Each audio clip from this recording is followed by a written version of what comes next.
क्या वो पता है? एनसीआरबी यानी नेशनल क्राइम रिकॉर्ड्स ब्यूरो के मुताबिक भारत में होने वाले 70% मर्दों द्वारा किए जाते हैं और असल में भारत इस पूरी दुनिया के सबसे ज्यादा मेल सुसाइड रेट्स वाले देशों में से एक है। पर ऐसा क्यों? क्योंकि भारतीय पुरुष चुपचाप अपना दुख झेल रहे हैं। वेल, हो सकता है, लेकिन इसका एक और कारण है, वो है टॉक्सिक मैस्कुलिनिटी। अब इस वीडियो को जितने लड़के देख रहे हैं, मेरा आपसे ये क्वेश्चन है, आखिरी बार आपने अपना दुख किससे शेयर किया था या किसको ये बताया था कि आपकी लाइफ में ये प्रॉब्लम्स चल रही है? मुझे नहीं लग रहा आपने ये बताया होगा, क्योंकि आपको तो सिखाया गया है मर्द को दर्द नहीं होता, राइट? इस वीडियो में हम जानेंगे टॉक्सिक मैस्कुलिनिटी का असल सच, ये क्या है और ये भारत के समाज को किस तरीके से नेगेटिवली इंपैक्ट कर रहा है, इसका परिणाम क्या है और सबसे जरूरी बात, इसको हम अपने दिमाग से मिटा कैसे सकते हैं। तो इसलिए अगर आपको इस वीडियो को स्किप करने का मन है तो भी मैं सजेस्ट करूंगा कि स्किप मत करो, स्पेशली बॉयज और फीमेल भी इसलिए देखें ताकि वो इस चीज को समझ पाए, ताकि वो अपने पार्टनर, अपने फ्रेंड्स या फिर अपनी फैमिली मेंबर में जितने मेल्स लोग हैं उनको वो समझ पाए। इसलिए without wasting any time, let's start. अब टॉक्सिक मैस्कुलिनिटी का मतलब क्या है? टॉक्सिक मैस्कुलिनिटी का एक सिंपल सा मतलब है कि समाज की वो उम्मीदें जो मर्दों पर जबरदस्ती थोपी जाती हैं। कैसे? जैसे मर्द को दर्द नहीं होता, मर्दों को अपने इमोशंस दिखाने की इजाजत ही नहीं है। दूसरा, एग्रेशन का मतलब ताकत होता है, मतलब एक असली मर्द वही है जो हमेशा डोमिनेंट हो। तीसरा, मदद ना लेना, ये बताया जाता है हमको कि अपनी कमजोरी को दिखाना, किसी से हेल्प मांग के, एक शर्म की बात है। और पता है, ये सोच सिर्फ मर्दों को ही नहीं बल्कि उनके आसपास के सारे ही लोगों को नुकसान पहुंचाती है। उनका परिवार, रिश्तेदार और पूरा समाज प्रभावित होता है। लेकिन इसके बावजूद भी आज भी भारत में टॉक्सिक मैस्कुलिनिटी को बढ़ावा दिया जा रहा है, इसे प्रमोट किया जा रहा है। लेकिन ऐसा क्यों? गाइस, ये कोई नई समस्या नहीं है, इसकी जड़ें हमारे इतिहास और हमारी संस्कृति में गड़ी हुई हैं। हमारे ऐतिहासिक पुराण जैसे महाभारत हो गया, रामायण हो गया, इसमें पुरुष को एक योद्धा के रूप में दिखाया गया है जो अपने इमोशंस को दबाकर सिर्फ सम्मान और अपने परिवार की सुरक्षा पर ध्यान देता है। और आज भी कई घरों में लड़कों को बस एक ही चीज सिखाई जाती है, एक अच्छा इंसान बनो ना बनो, लेकिन ताकतवर इंसान बनना बहुत जरूरी है ताकि तुम परिवार की सुरक्षा कर पाओ। इसके बाद आता है हमारा दूसरा पॉइंट, जिसमें मीडिया और बॉलीवुड का भी काफी योगदान है। बॉलीवुड ने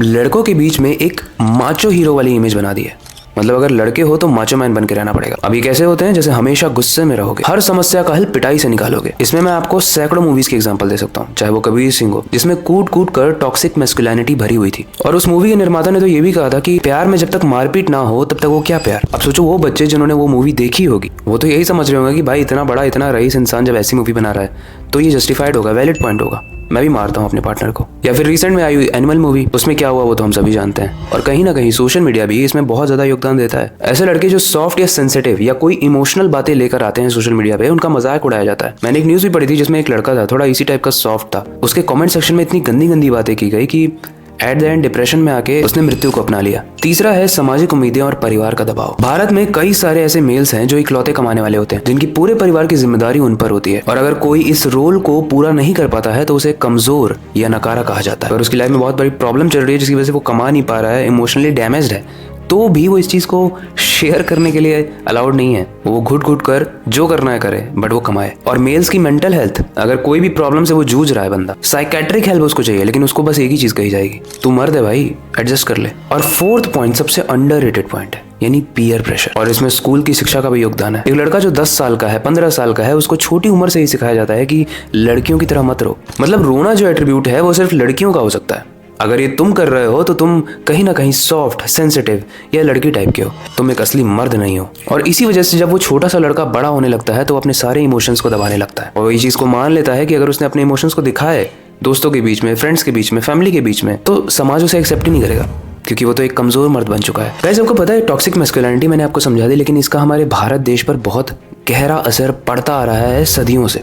ऐसे बहुत सारे केसेस हैं जिनका मैं एग्जांपल देता हूँ। पहला केस 2020 में हैदराबाद के एक स्टूडेंट ने 21 साल की उम्र में कर लिया। और अपनी चिट्ठी में पता है उसने क्या लिखा था? कि वो डिप्रेशन से जूझ रहा है, लेकिन वो किसी से बात नहीं कर सकता क्योंकि लोग उसे कमजोर समझते हैं। ऊपर जो मैंने पॉइंट्स बताए थे वो शायद अब वैलिडेट कर पा रहे होगे आप लोग। Case number 2, domestic violence. 2021 में मुंबई से एक रिपोर्ट आई थी जिसमें दिखाया गया था कि 20% डोमेस्टिक वायलेंस के केसेस मर्दों के अगेंस्ट होते हैं। मतलब कुछ ऐसे डोमेस्टिक वायलेंस भी हैं यहाँ भारत में जिसको शायद आप लोग अंडर एस्टिमेट कर रहे हो, जो मर्दों पे किए जा रहे हैं। किसी तरीके से उन पर टॉर्चर किया जा रहा है घर में रहते हुए, जिस तरीके से हम फीमेल्स पे बोलते हैं डोमेस्टिक वायलेंस, मेल्स पे भी होता है। और 20% तो वो केसेस हैं जो रजिस्टर हुए हैं। इसके अलावा भी बहुत सारे केसेस होते होंगे जिसमें मर्द बहुत परेशान है, लेकिन वो इस चीज़ों को समाज में आके नहीं कह सकता क्योंकि वो तो कमजोर बन जाएगा। केस नंबर 3, एक 35 साल का कॉर्पोरेट एम्प्लॉय जो दिल्ली में रहता था, उसने अपने पिता को खोने के बाद कभी अपने दुख को व्यक्त नहीं किया, मतलब कभी एक्सप्रेस नहीं किया कि वो कितना ज्यादा इमोशनल है अपने पिताजी को खोने के बाद। उसने शराब पीना शुरू कर दिया, अपनी नौकरी खो दी और आखिर में बिल्कुल अकेला हो गया। आई होप ये तीनों ही केसेस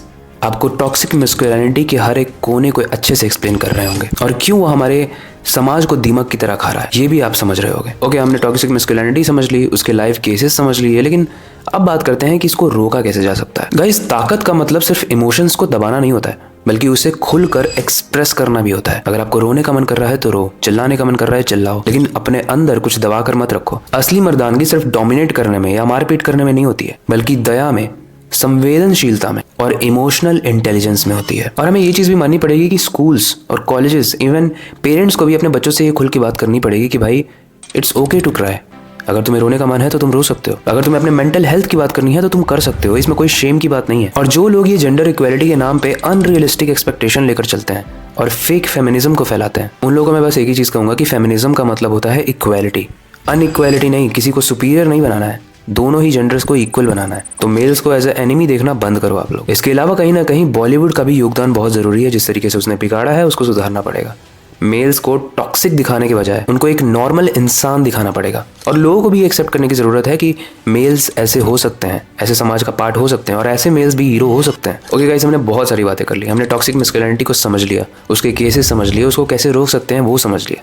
अब आते हैं कंक्लूजन पे। मेरे हिसाब से टॉक्सिक मैस्कुलिनिटी एक मेंटल क्राइसिस है। अगर हम इस पर ध्यान नहीं देंगे तो ज्यादा मर्द चुपचाप रहने लगेंगे और ज्यादा जिंदगियां भी बर्बाद होंगी। जब कोई भी इंसान चुपचाप रहता है तो उसका इमोशन हो सकता है उसके एक्शंस के जरिए निकले, जिसको हम डोमेस्टिक वायलेंस कहते हैं, या फिर गलत संगति या फिर गलत हैबिट्स जैसे दारू, सिगरेट्स, ये सब अपना ले। तो ये हर चीज को ही बर्बाद कर रहा है, आपके परिवार, आपके फ्रेंडशिप, हर चीज को। लेकिन अच्छी चीज ये है कि बदलाव हम सब ला सकते हैं। एटलीस्ट जितने लोगों के पास अंगूठे हैं। अंगूठे क्यों कह रहा हूँ, क्योंकि इस वीडियो को शेयर करो मैक्सिमम लोगों के पास, ताकि इस टॉक्सिक मैस्कुलिनिटी वाले माइंडसेट से लोगों को आज़ादी मिले। और मैक्सिमम मेल्स तक ये वीडियो शेयर करो।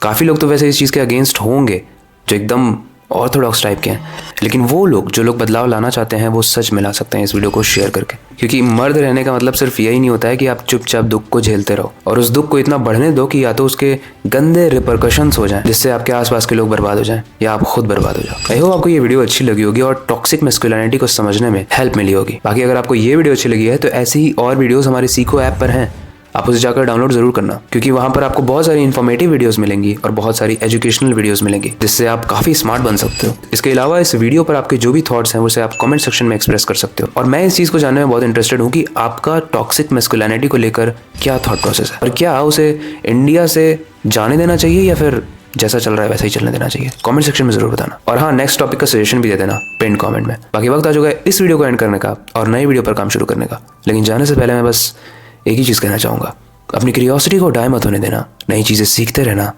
मिलते हैं अगली वीडियो में।